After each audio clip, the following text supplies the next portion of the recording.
What's up, YouTube? So I got to change the fuel filters on this truck, and if you haven't seen the way the fuel system works, you will later, but they're in a pretty awkward position, and you pretty much have to drain the tank in order to change them, because of the truck's ride height. I can't get anything underneath the truck to actually drain the fuel into. So I bought this. I guess this is kind of be the biggest part of the video. This is one of those Tera Pump like transfer pumps. They're designed to fit on top of like the race jug fuel cell, kind of like that. We're going to use it first off to empty the fuel cell so that I can pull the filters and everything out of the bottom. So let's get to it. I don't know, I'm kind of new to this sort of thing, but these look cool and they have pretty good reviews. So we'll see what it's all about.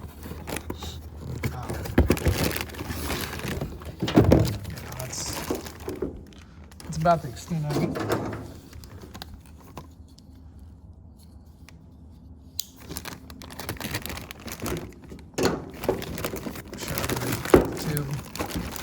So I guess before we get too far into it, yeah, it's battery powered, runs on 4 AA batteries, 2.3 gallons a minute, auto stop, fits racing and utility style jugs. So I don't really know if there's much more on the box.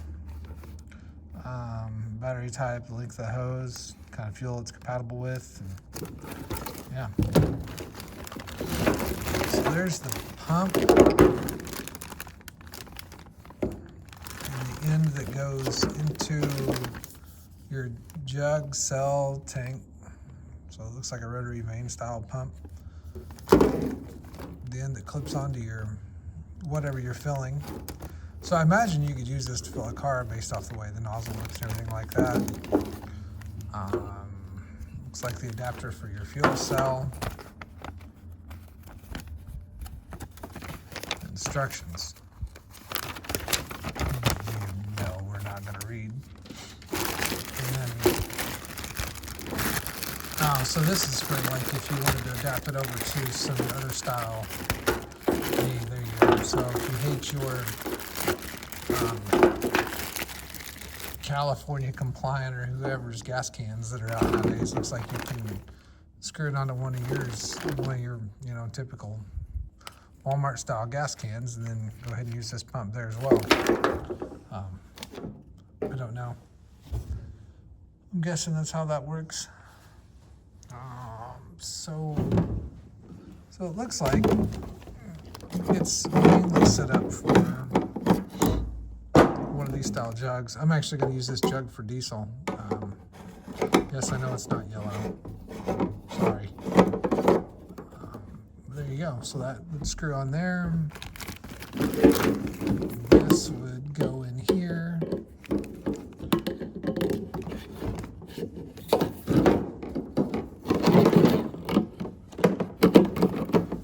A swivel style fitting, so that is how that would work. Off and on. Pretty simple. So what we're going to do though is actually we're going to try and reverse everything and see if we can pump the fuel cell out into the jug, because what could go wrong there. So yeah, there you go. 4 AA batteries.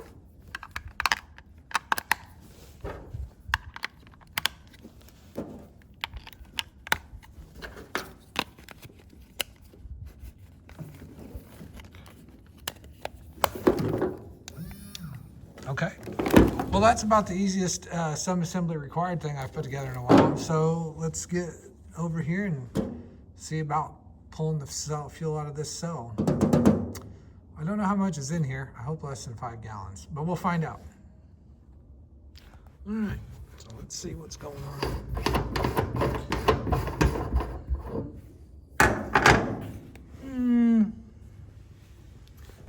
Yeah, so there's a little more fuel in there than I thought. Oh, maybe not. About half full. So, if I read this right, we just take this, stick it down in the gas, and I'm going to push it kind of down in there towards the back of the fuel sump.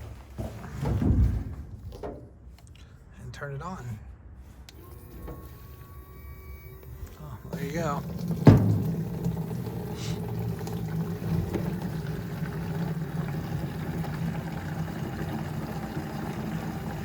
Well, if that ain't a little too easy.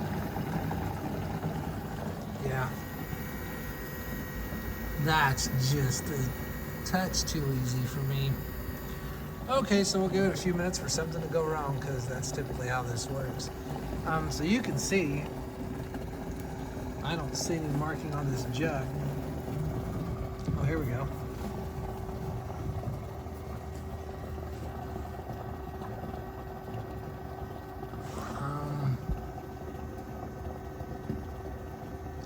So this is gallons US on this side.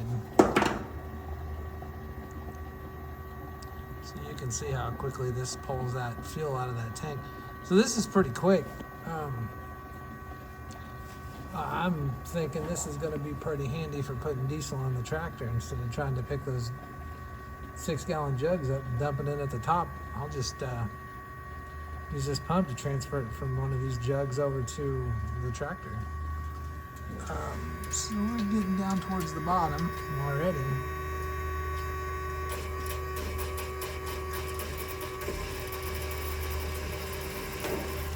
It's got really grounded. Let me see if we can't push a little more gas out.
So we've managed to move about 5 gallons, about 4 gallons.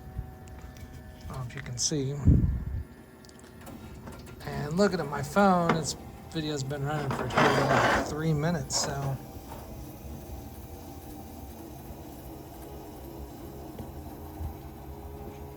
Yeah, it's.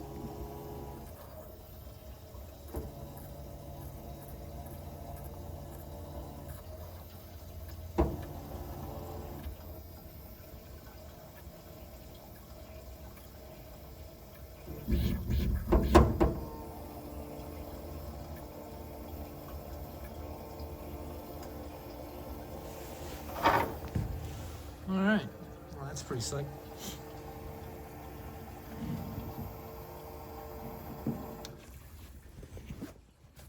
Oh, wait, nope, wrong way.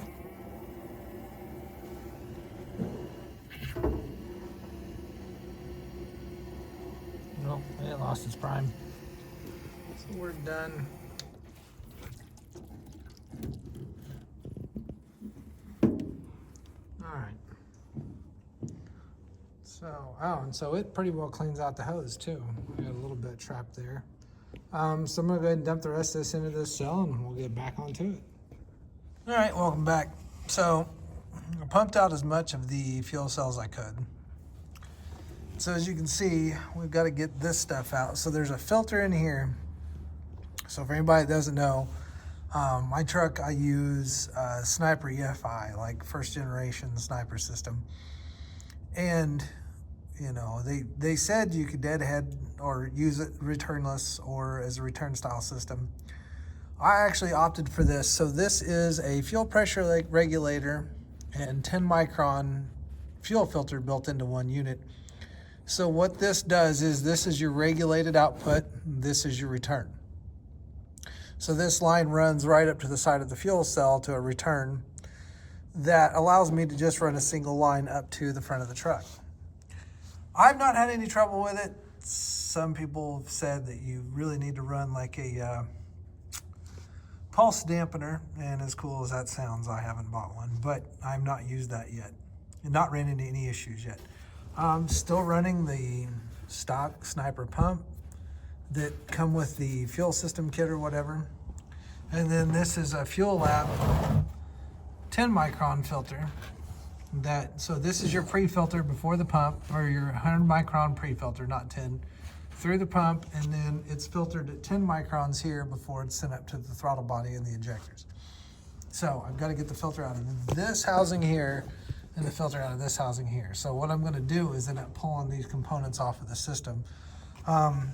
First things first though, is I'm going to go ahead and drain the rest of this cell, what's left in it, so that I can, hopefully when I pull this, it'll drain the rest of the system out of these lines and pull whatever fuel is in these lines out, so that when I disassemble all this stuff, I don't end up with a bunch of fuel everywhere. Inevitably I will, but that's what it is. So, and I got the wrong size wrenches. So I was in Harbor Freight the other day. I don't know if any of you guys are big on some of their stuff. And I go there for some things. My whole toolbox is from Harbor Freight, and I like the Icon boxes, but those new US General boxes look pretty nice. I've considered going to the 72-inch model with side blockers and a hutch, but I don't know. That's a lot of go fast parts money. So maybe I will, maybe I won't. So let's see if we can get this apart and get this draining.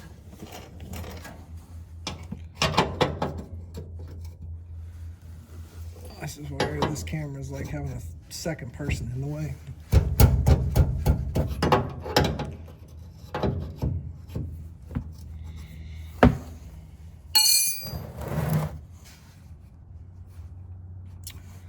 My youngest daughter, who turned 6 not long ago, offered to be my cameraman. That sounded like a great deal, and until she told me it was going to cost me $1 million an hour. So, unfortunately, the channel's budget doesn't support that expensive of a cameraman. So anyway, so yeah, now that you missed all that, that's basically just, so this is a dual feed fuel cell, and having the extra feed not blocked off or not used makes an awesome way to drain the cell. What's left anyway.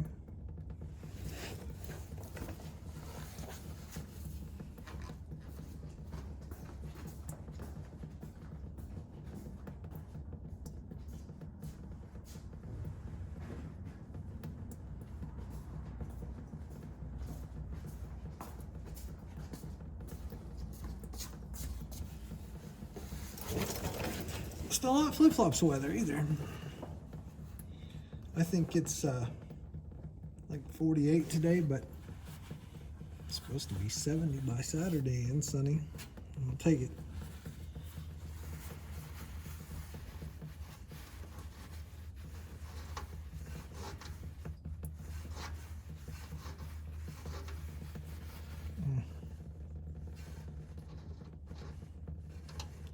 Trying to get the least amount of covered in gas possible. And I'm afraid there's going to be more in this than what yep. So we're going to let that drain until it's all gone.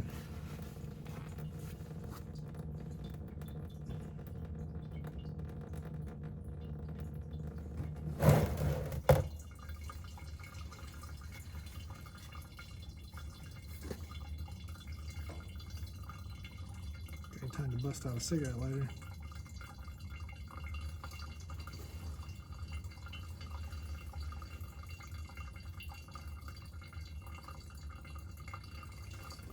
I've had, well, I guess first I want to say, so I looked the other day and I was up over 500 subscribers on YouTube. It's very cool. But the most frequently asked question I get about all this truck is what kind of wheels and tires, or what kind of wheels specifically that I use on this truck. They are 18 by 10 inch Rocket Racing attack wheels in a 5 on 4 3/4 bolt pattern with 5.5 inches of back spacing. But something to keep in mind about my truck is the 67 to 72 Fords had a narrower rear axle than the front is. When they switched to the twin I-beams in 67, they were actually wider in the front end than the rear axle. So out of the factory, they had a wider track width in the front than they did in the rear. It was only later, like 73, I think 73, 74, that they put a wider rear axle housing in to make the track width the same in the front and the rear. Well, a long time ago, I switched to, this rear end is out of a 79 or 78 F-150 four-wheel drive. At the time, it was cheap junkyard posi traction, and so that housing width was the same track width as the front end. So because of that, I have to run a 5 on 5.5 inch back spacing. If you have the stock width rear end, you can run a 4.5 inch back spacing on an 18 by 10 inch wheel, because the QA1 front setup completed is now, I mean, it changes a little bit based off ride height, but overall it's the same width as the original 67 to 72 rear axle width. So if that makes sense, you can run the same size wheel on all four corners, the same back spacing, and they all fit fairly flush. Now if you want to tuck them in, obviously you have to change your back spacing quite a bit, because a 4.5 inch back spacing won't tuck on, you know, one of these trucks with an 18 by 10 wheel. But anyway, that's about as much rambling as I can do about that. But yeah, those are the wheels. That's like the most common question I get about this truck.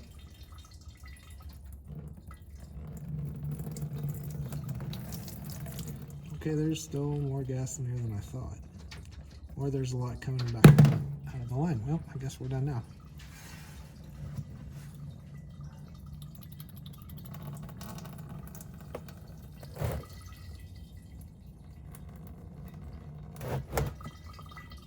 I know. Just draining out the liquid gold. We're made of money here. Flip Flops Garage.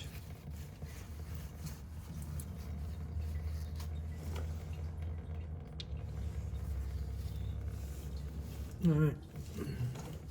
So I think that's about done. Pull this line.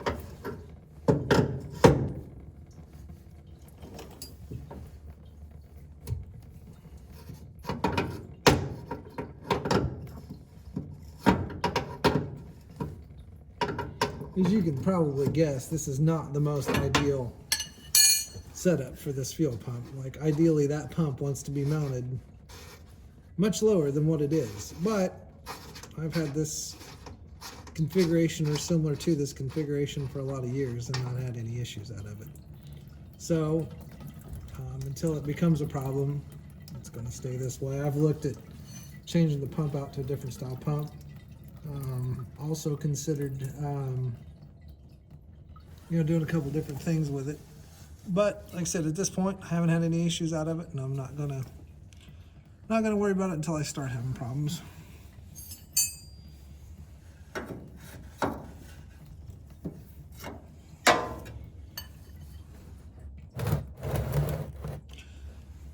The main reason I'm doing this is because the other day when I was driving it, I noticed the fuel pump was starting to make kind of a louder, high-pitched whine than normal.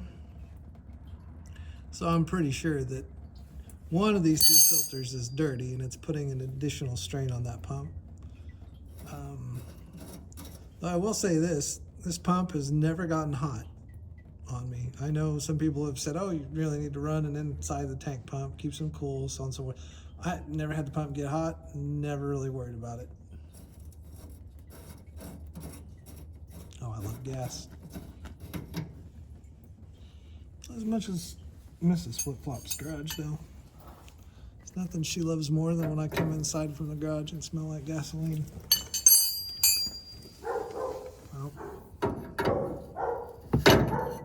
see debris.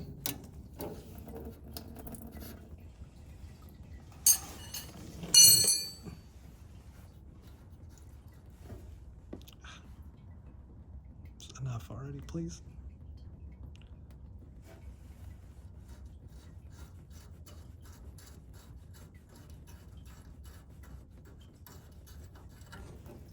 Oh, and we just, oh, there's all the gas out of the line. All right. So I'm gonna pause the video here now that that's all unhooked. Clean up a bit, get these components off. We'll go over to the workbench, take them apart. All right, so I got both components off. And I got a huge mess. Just ignore it. That's what I do. It doesn't go away, but at least you can ignore it. So these are the filters. This is the fuel lab piece. This is the part for the Holly. So we're going to start here and see. I've never tried to take this one apart, but I've heard it's a pain. I know these are usually pretty easy to take apart. So, oh, well, that was very easy. Might want to check those connections before we reassemble it. So let's see if I can, no, there's no ring seals. Let's get this opened up.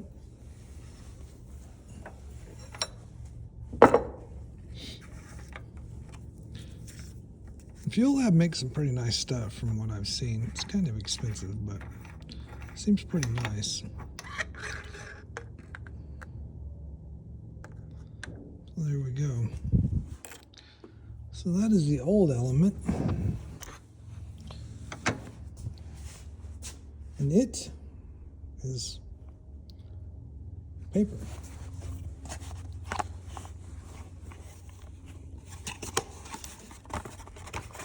And the new element is stainless steel. So that's 100. So that's 100 micron.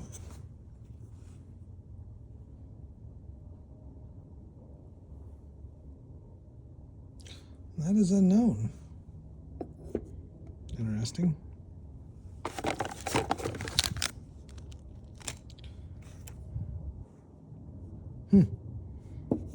So I wonder what that paper element was, because I swear when I ordered this guy, I ordered the 100 micron element.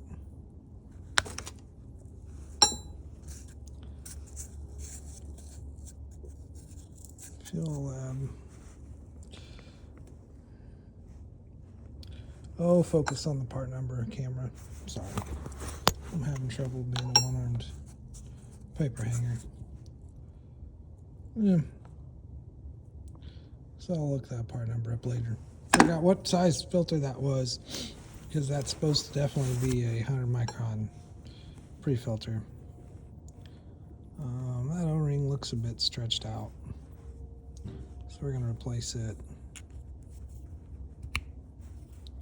So there's that.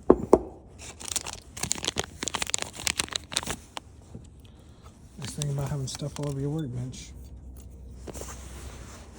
is everything's handy.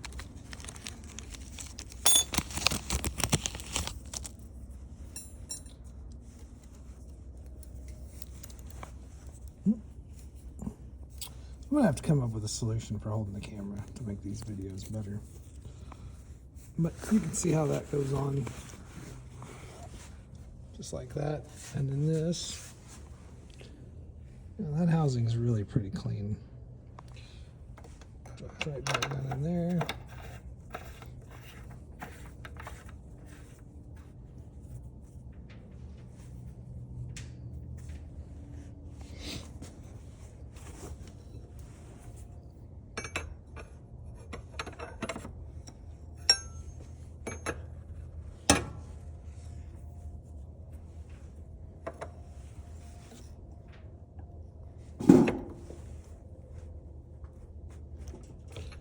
Just like that.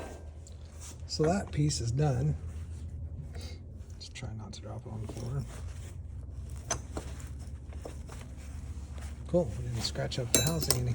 That's always a plus. So now that's done. Let's move on to this. I don't know how this thing comes apart, honestly. I'm pretty sure this cap comes off the end here. So we're gonna clamp this guy in the vise here, like so. Let me get this clamped in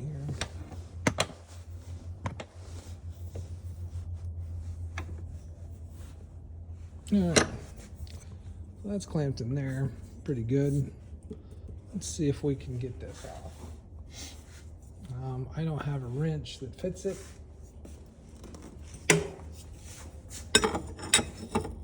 I'm not sure of it.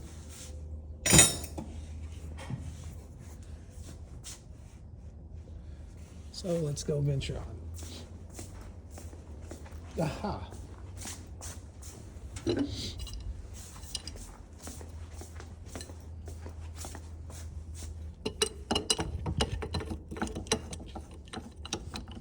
This is usually when things go really, really wrong.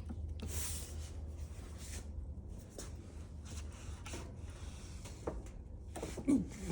Okay. Well, that's better than expected.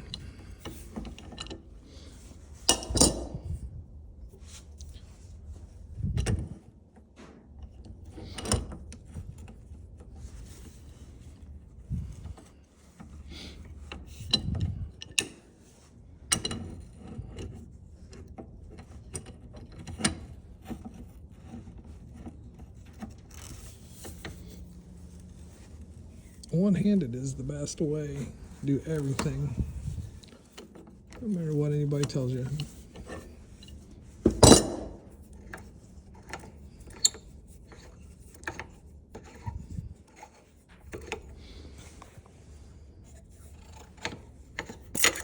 Oh, there's that. And a spring.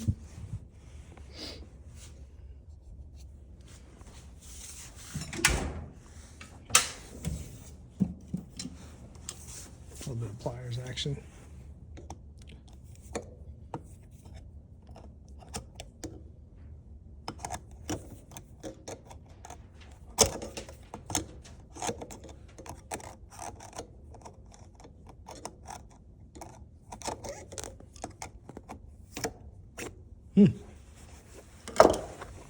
Better pliers.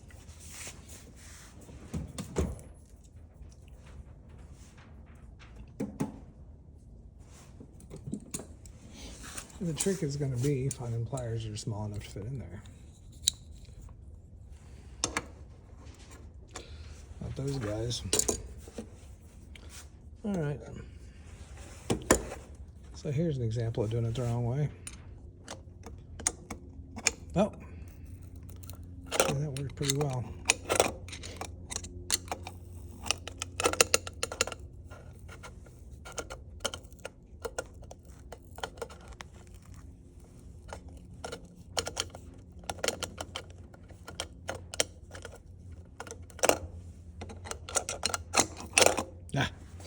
Hold on. Okay. So we got it out. This is the old versus the new, and yes, there was obviously a lot of stuff in that filter. So that's not going to hurt it one bit to change that filter out. So again, with this one, it's just a. So down below there, if you can see in there, down in there is the fuel pressure regulator that regulates it down to like 59.5 psi, I think is what the Sniper runs once. So drop that in there.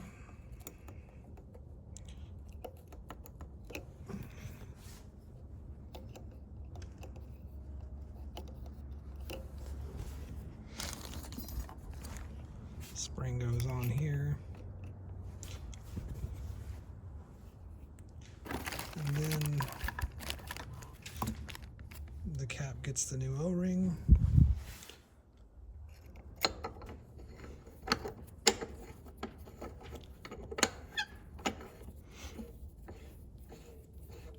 And it just threads back together. So now that these two pieces are done, what I'll probably do is spare you guys the pain of putting it back together. We'll get it back together. We'll fill up the fuel cell with that pump, see how long it takes to transfer the fuel back in, and then we'll go for a cold start. All right, so it's all back together underneath. And you can see all the filters and everything's replaced. And I got a different racing jug, and unfortunately, it's no bueno. It does not fit this jug. Not that it can't be used, but it does not thread down onto the jug like it does on the others. I also realized it's got a cool little holder here for your hose. So we're gonna go ahead and refill this cell up and see how it does. And you can see it clips on. Let's go over here. So it'll clip onto the whatever you're filling. And then, like I said, you just hit the button and away it goes.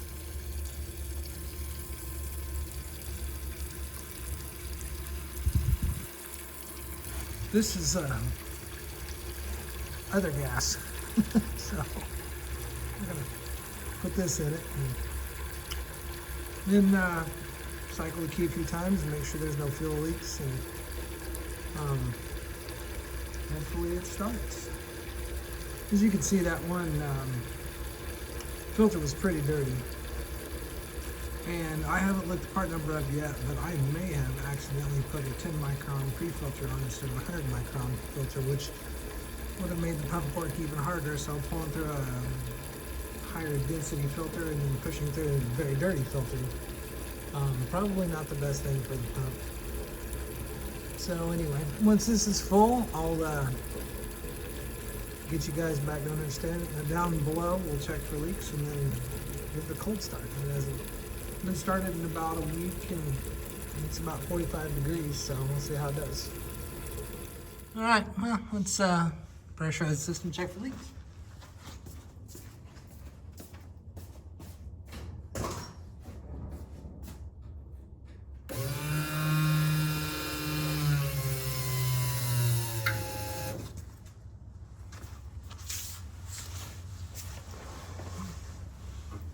Dry, dry, dry.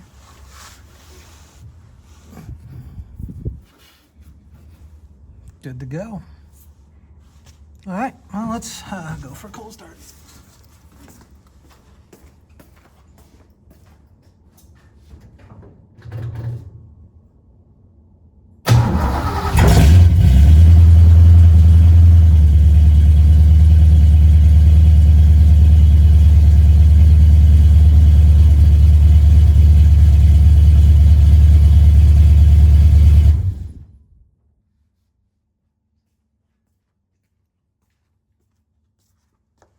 All right, works like a champ. So I think that's about it for this video. If you guys are interested in this pump, like I said, it's a Tera Pump Fuel Transfer Pump XL. I think it was like 85 bucks at Summit Racing.